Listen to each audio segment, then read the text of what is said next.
Boa noite para todo mundo. Hoje, 28 de novembro de 2023, dia de grandes oportunidades no mercado, hein, minha gente? Mas vamos lá.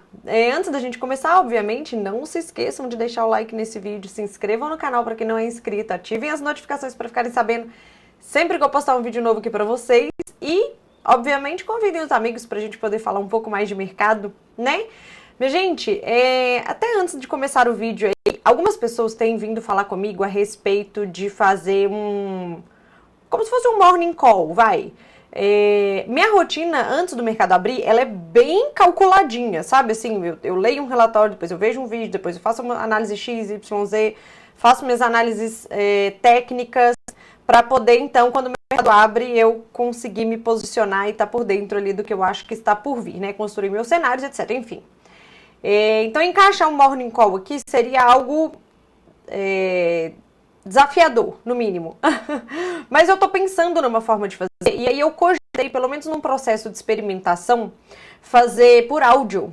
Ou, por exemplo, num grupo de Telegram, ou, por exemplo, num grupo de WhatsApp, não sei, mas assim, ao invés de fazer um vídeo, porque no vídeo tem toda a infra que eu preciso montar aqui, aí depois eu tenho que carregar o vídeo no YouTube ou no Instagram, né? No Instagram eu gosto de pôr uma legenda, enfim. Então, áudio seria uma forma de experimentação aí de eu conseguir ajudá-lo de alguma forma pela manhã. Não prometo fazer isso por agora, não prometo fazer isso este ano. Se for para eu começar e vocês demonstrarem interesse, obviamente, eu vou começar em janeiro a fazer isso. Só porque eu tô num processo de mudança, né? Eu tô empacotando as coisas aqui em casa e faz relatório para transportadora e olha isso, e olha aquilo, e olha A, e olha B, e, enfim.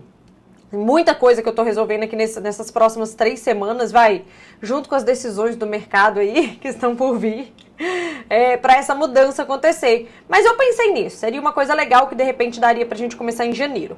Aí vocês falam, se manifestem, o que vocês acham sobre isso, e aí a gente tenta viabilizar de alguma forma, ok? Seria um começo. Bom, dito isto, vamos pro resumão do dia agora. Bom, vamos lá. Dá pra ver, né? As bolsas da Ásia, minha gente, elas fecham sem um direcionamento único porque não houve um drive ontem. Ontem o vídeo que eu fiz para vocês de fechamento foi basicamente assim, olha, o mercado, de um modo geral, está em compasso de espera para o que está por vir, não só essa semana como nas próximas. Exatamente por este argumento, as bolsas da Ásia ficaram sem um direcionamento único, tá? Então, assim, a gente teve umas bolsas positivas, outras bolsas negativas, fato é que não houve estímulos da China sendo anunciados ainda, tá? E aí acaba com bolsas lá ficam sem um direcional específico. Só um parênteses interessante aqui, que eu tô só olhando o nome da empresa para vocês, mas a Foxconn, que ela é listada na Bolsa de Taiwan, tá? Ela é a maior empresa produtora dos celulares da Apple, principalmente para o público chinês, tá? Para o mercado chinês. Eles anunciaram que eles vão fazer um investimento de pouco mais de $1 bilhão, tá? Para que eles possam migrar sua produção aí de iPhone, né, de aparelhos, para a Índia, tá? Trouxe essa curiosidade aqui para vocês, porque né, essa questão, né, da China ser a fábrica do mundo e uma produção extremamente barata de todos os produtos que a gente imagina e tal, talvez esteja num processo de transformação aí. A Índia, de vários relatórios que eu acompanho, que eu analiso e etc., a Índia, ela tem aparecido mais, tá? Ela tem se mostrado uma boa opção, dado que na China, né, minha gente, a gente vem acompanhando aqui dia a dia no mercado, existe um risco político muito gigante, né? A empresa tá lá e de repente o CEO da empresa é preso, aí de repente tem uma auditoria e eles não explicam direito o que acontece lá dentro. Então, assim, o fato da China ser uma caixinha preta, eventualmente, muitas vezes, traz para as empresas um risco de estar lá dentro, né? E por alguma razão de um tempo relativamente recente para cá, a Índia tem se mostrado uma boa opção, tá? Então eu só trouxe, enfim, aproveitando que eu tô falando da Ásia aqui, eu só trouxe essa curiosidade para vocês, pra gente ficar de olho nessa movimentação aí. Tem muitos podcasts de mercado que eu escuto bastante, que vários fundos, vários investidores maiores, assim, eles têm apostado muito na moeda da Índia. Eles têm apostado contra a moeda chinesa, né? Então você vende a moeda chinesa comprando a moeda da Índia, acreditando justamente que no médio prazo aí, não tão médio assim de repente, essa transição econômica ela vai acontecer. Não é que a China vai deixar de ser, né, a fábrica do mundo, não é isso. Mas existe um país em ascensão aí, relativamente claro, que é a Índia, e um país que talvez atingiu da forma como ele cresceu o seu pico aí de crescimento, né? Agora não é que a China não vai crescer, não é isso que eu quis dizer, mas pode ser que a China cresça a passos um pouco mais lentos do que, por exemplo, a economia da Índia. Enfim, só trouxe essa curiosidade para vocês aqui que eu achei que valia a pena. Mas voltando para os mercados da Ásia, aqui nós temos aqui bolsas sem direcionamento único. Vale lembrar que ainda tem muita coisa para acontecer esta semana, que inclusive nem foi hoje, tá? Nem foi hoje. Nós tivemos uma volatilidade bem grande nas bolsas e no dólar no mundo inteiro no dia de hoje, que a gente já vai falar por quê. Mas nem os drives da semana ainda nem chegaram. Eles vão começar amanhã com indicadores de atividade lá nos Estados Unidos. Bom, mas dito isso, quando a gente vem aqui para commodities, a gente tem o minério de ferro no negativo. O minério de ferro na madrugada ele caiu mais de 2%. Tá? E ao longo do dia ele permaneceu dentro de uma estabilidade. Ele até subiu um pouquinho em relação ao seu valor de hoje de manhã, tá? Aqui ele tá negativo, mas é porque eu já expliquei isso para vocês. A apuração o minério de ferro ele é negociado em janelas ao longo do dia. Então, por exemplo, abre a janela das 10h30 da manhã, fecha. Aí depois abre uma que, se eu não me engano, é 1h30 da tarde, não me recordo, fecha. Aí é por janelas. Então, esse percentual aqui, essa variação, ela é a variação da última janela, tá? Mas hoje, então, a gente tem que olhar sempre a cotação do minério e não a variação. Então, assim, hoje de manhã a gente estava com o minério de ferro a 951 mil yuans e agora tá aqui 953. Então, deu até uma subidinha aí, mas a gente pode considerar que ele ficou, depois da queda que ele teve, de ontem para hoje, ele ficou estável aí durante o dia, tá? O petróleo oscilou bastante hoje, tá, minha gente? Vários rumores, foi o que eu comentei com vocês ontem, né? Até a reunião da OPEP sair, vários rumores e especulações de mercado vão acontecer em cima do que pode ser o novo acordo aí da reunião da OPEP, tá? E aí, a fofoca de hoje, os rumores, os ruídos de hoje, é que não houve um acordo. Não está acontecendo um acordo entre a Arábia Saudita, principalmente, barra Rússia, e países produtores de petróleo africanos, como a Nigéria e a Angola, tá? Porque eles querem cortar a produção ainda mais ou manter o corte de produção por mais tempo, mas ainda não tem acontecido esse acordo. E pode ser, inclusive, que a reunião de quinta-feira seja adiada mais uma vez, tá? Mas, de novo, são rumores que vão gerar volatilidade na cotação do barril de petróleo até que isso se resolva, tá? E isso acabou corroborando aí o petróleo a ficar com mais de 2% de alta no dia de hoje, né? Pelo menos o WTI ficou com mais de 2% de alta, ok?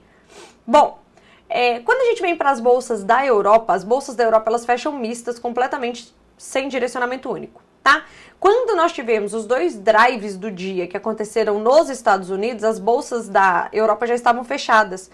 E durante a manhã a gente teve bolsas bem dentro da estabilidade, tá? Então, assim, a Europa acabou ficando sem um direcionamento específico pela manhã e acabou fechando, tá? Então, qualquer reflexo das bolsas que aconteceu no dia de hoje vai se refletir na madrugada lá na Europa. Mas, de qualquer forma, as bolsas também não fizeram nenhum movimento muito abrupto no dia de hoje, não. E nós não tivemos nenhum indicador específico muito importante lá na Europa no dia de hoje que pudesse causar um direcionamento único para as bolsas de lá. Então, bolsas neutras, tá? Na Europa. Bom, quando a gente vem aqui para os Estados Unidos, quem está vendo essas cotações agora não imaginam o que aconteceu no dia de hoje nos Estados Unidos, tá? Então a gente tem bolsas calmas. A gente tem bolsas americanas calmas, levemente positivas, mas calmas, tá? Mas vamos lá. Primeiro, o que nós tivemos hoje lá nos Estados Unidos que trouxe uma volatilidade para as bolsas de lá e para o dólar no mundo inteiro, como vocês podem ver, que ele está bem vermelhinho no mundo inteiro. Primeiro, tem um membro do Banco Central americano que chama Christopher Waller. Ele tem um perfil muito hawkish no seu posicionamento. E ele é, inclusive, muito respeitado dentre os membros do Banco Central americano, tá? E ele é conhecido por ser duro, né? Por acreditar sempre numa taxa de juros mais alta para conseguir controlar a inflação, né? Aquele perfil bem hawkish mesmo. E hoje, no seu discurso, ele mudou completamente. Ele foi totalmente dovish. Tá? E quando um membro do Banco Central americano, ele já tem um perfil, ele tende para uma linha hawkish e de repente faz um discurso dovish, gera volatilidade nos mercados do mundo inteiro. E o contrário também. Quando você tem um perfil dovish, mas que vem com um discurso hawkish, também gera volatilidade nos mercados do mundo inteiro. Então vamos lá. O Christopher Waller, o que ele fala? Ele fala assim, olha, ele que vinha com discurso duro, né? Ele fala assim, olha, se passarmos, eu vou falar a fala dele aqui exatamente para vocês. Então, abre aspas.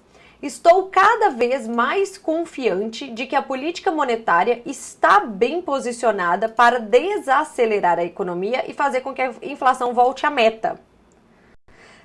Neste momento, o mercado interpretou que não teria, então, de fato, mais uma alta de juros esse ano, na próxima reunião de política monetária daqui a 2 semanas por lá. E aí ele continua. Se a queda da inflação continuar por 3 meses, 4 meses, 5 meses, poderíamos começar a reduzir a taxa básica de juros só porque a inflação está mais baixa. Então, é a primeira vez que um membro do Banco Central americano menciona um corte de juros num horizonte visível, né? Num horizonte mensurável, que é o ano que vem. Então, o mercado já começou aí a colocar na conta corte de juros no ano que vem. Depois dessa fala. Então, nós temos um membro do Banco Central americano, que é Hawkish, dizendo que ele vê, caso a inflação venha baixa aí nos próximos 3, 4 ou 5 meses, como ele fala, corte de juros já no ano que vem. Então, ele vem com um discurso mais suave, né? Então, isso traz ânimo para as bolsas e as bolsas passam a ficar bem positivas nos Estados Unidos, no Brasil, no mundo inteiro. E o dólar bem negativo, tá? Então, essa fala traz movimentações no mundo inteiro, inclusive os juros também, tá? Os juros americanos aqui, ó, eles têm uma queda, eles estavam com uma queda muito maior, mas eles ficaram com uma queda expressiva no dia de hoje por conta dessa fala. Ok? Ok. Bom, dito isto, passada essa fala, hoje à tarde teve o leilão da Note de 7 anos. Desculpa. Aqui, ó. Eu vou mostrar pra vocês aqui, dá pra ver, né? Pronto, de 7 anos. O que aconteceu nesse leilão? Vou trazer uma informação nova aqui para vocês. O que aconteceu nesse leilão? Não houve, como vocês podem ver, uma exigência do mercado por um rendimento muito maior, que era o motivo de volatilidade dos últimos leilões, não de 7 anos, mas o de 20 anos, o de 30 anos, né? Então, assim, o mercado estava exigindo do governo americano um prêmio maior, tá? Não foi isso que aconteceu, tá? O prêmio veio até menor, não houve volatilidade no rendimento. Só que o que aconteceu, minha gente? Quando tem leilão, existem os players que operam esse tipo de evento no mercado, não só lá nos Estados Unidos, tá? Mas vamos falar especificamente dos Estados Unidos. Existem certos tipos de player que operam. Então, por exemplo, é feito um leilão, então é ofertado aí ao mercado o Tesouro Americano, né? No caso, a Note de 7 anos aqui. E se não há demanda do mercado, existem os dealers, que eles cobrem esse buraco. Eles tapam esse buraco caso não haja demanda. Se houver demanda, todo mundo do mercado quiser, ok, beleza, geralmente o rendimento cai, porque aí, né, é uma disputa maior pelos títulos americanos, etc. Mas quando não há, os dealers precisam entrar em ação. O que aconteceu nesse leilão especificamente? Não houve demanda o suficiente, apesar de não ter acontecido uma volatilidade nos rendimentos, não houve demanda o suficiente, e os dealers, que geralmente têm uma taxa de atuação nesse leilão em específico aqui de 11%, ou seja, 11% dos títulos aqui, eles vão lá e acabam comprando, eles tiveram, dessa vez, que atuar em cima de 20% deste leilão. Tá? Então, no último leilão que nós tivemos, da Note de 7 anos, nós tivemos aí a participação dos dealers na casa aí dos 11%, a média dos últimos 6 meses ficou em 11% e dessa vez foi 20%. Então, mostra uma demanda fraca por esse leilão. É uma situação pontual, mas isso acabou jogando um balde de água fria na positividade que os mercados estavam em relação à fala do Waller, o presidente, o membro do Banco Central americano. Certo? Por isso que, principalmente para quem opera, vai ver o seguinte, a movimentação, por exemplo, das bolsas americanas, o S&P, a Nasdaq, Dow Jones, o Russell, subindo com a fala do Waller, e depois, quando teve o leilão, e enfim, tudo isso que eu expliquei para vocês aconteceu, devolvendo a alta e terminando dentro da estabilidade. Tá? Mas de qualquer forma, levemente positivas aqui, mas dentro de uma estabilidade, vai. Ok? Entenderam essa parte? Espero que sim. Vamos falar de Brasil agora. A nossa bolsa, ela fica positiva, tá? Ela surfa essa movimentação toda junto dos Estados Unidos. Se você pegar o gráfico, inclusive, da nossa bolsa aqui versus a bolsa americana, vocês vão ver que a gente fez movimentos bem semelhantes no dia de hoje. Então, nós tivemos a nossa bolsa positiva seguindo a movimentação mundial e o nosso dólar negativo seguindo de novo a movimentação de dólar fraco no mundo inteiro, né? Hoje nós tivemos aí o DXY com uma queda de 0,38. São patamares bem baixos do DXY num histórico recente, tá, minha gente? O dólar tem enfraquecido de fato no mundo inteiro, o que corrobora inclusive para a alta do petróleo, para a alta do ouro, porque eles têm geralmente a correlação inversa. Tá? Então nós tivemos aqui bolsa positiva, dólar negativo. A bolsa estava mais positiva e o dólar estava mais negativo, não só aqui no Brasil como no mundo inteiro. Antes desse leilão, e depois desse leilão devolveu uma partezinha da queda ali, e isso também aconteceu nos juros americanos, tá? Mas bom, além disso tudo que eu expliquei para vocês aqui, vamos falar agora de Brasil. Saiu um indicador muito importante aqui, que foi o nosso IPCA 15, a nossa inflação oficial acompanhada pelo Banco Central Brasileiro. E eu sempre gosto de acompanhar essa página aqui com vocês, ó, no ex-Twitter, a página do Fundo Versa. Eles sempre trazem umas análises, gráficos e tal, tanto do IPCA 15 quanto do IPCA cheio, completo do mês, né? E é muito interessante, acho que vale super a pena vocês acompanharem aqui também. Fica aqui minha indicação, sem eles nem saberem, eu acho, mas fica aqui minha indicação, porque eu acho que vale a pena a análise por aqui. Mas vamos lá. O que acontece? O IPCA 15, ele sobe um pouquinho mais do que o esperado, tá? Do que se a gente vier aqui, ó, vamos voltar aqui juntos. Nós tivemos a expectativa de 0,30 do mercado e ele veio 0,33 antes 0,21 no mês passado. Em compensação, no acumulado 12 meses, desculpa, 4,80, com realizado aqui de 4,84. Ainda assim, um valor mais baixo do que o do mês passado no acumulado de 12 meses. Tá? Então, assim, nada muito fora do que o mercado esperava, tá? Quando a gente vem aqui e abre a inflação de serviços, ela sobe de 0,14 para 0,22, mas nada que o mercado já não esperasse ou não trouxe nenhuma preocupação isso daqui para o curso de queda de juros do Brasil, de mais 0,5% na próxima reunião e na próxima, e né, aquela fala toda positiva do Roberto Campos Neto na semana passada, enfim, isso aqui não jogou uma água nisso. Então nós tivemos aí a inflação de serviços subindo um pouco, nós tivemos aí o núcleo subindo um pouquinho também, e a difusão subindo um pouquinho também. Então, assim, a inflação deu uma pioradinha, né? Tanto a inflação cheia, quanto as partes menos voláteis aí, que são a média dos núcleos e a parte de serviços. E a gente vê que a difusão aumentou um pouquinho. Então, assim, o número deu uma pioradinha, mas não foi o suficiente para tirar de cabeça dos investidores e do mercado de que na próxima reunião vai ter um corte de 0,5, na outra reunião vai ter outro corte de 0,5, e aí na terceira reunião que está por vir aí, que já vai ser no ano que vem, nós vamos ver o que vai acontecer. Então, assim, o curso já esperado da política monetária do Brasil não sofreu alteração com a divulgação do nosso IPCA 15. Então, a movimentação que o Brasil fez hoje foi a movimentação do mundo, tá? E aí, por isso que nós tivemos bolsa positiva, cadê o nosso dólar aqui? E o nosso dólar negativo. Certo?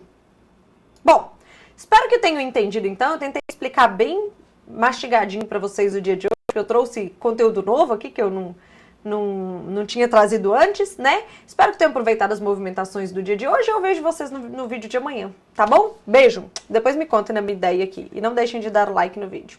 Tchau!